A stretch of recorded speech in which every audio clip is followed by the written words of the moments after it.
بسم اللہ الرحمن الرحیم۔ السلام علیکم ورحمۃ اللہ وبرکاتہ۔ ہر صبح دو فرشتے، دو دعائیں۔ آج ہم ایک ایسی بہترین حدیث کے بارے میں پڑھیں گے جس کے پڑھنے سے انشاءاللہ الرحمن بہت ہی زیادہ فائدہ ہوگا۔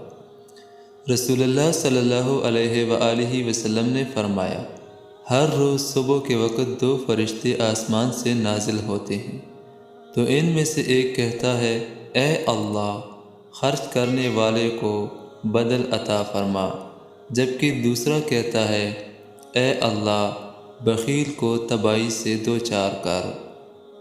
اللہ تعالیٰ اس پہ عمل کرنے کی توفیق نصیب عطا فرمائیں کہ ہم اللہ تعالیٰ کے راستے میں خرچ کریں اور بخل سے بچائیں۔ آمین ثم آمین۔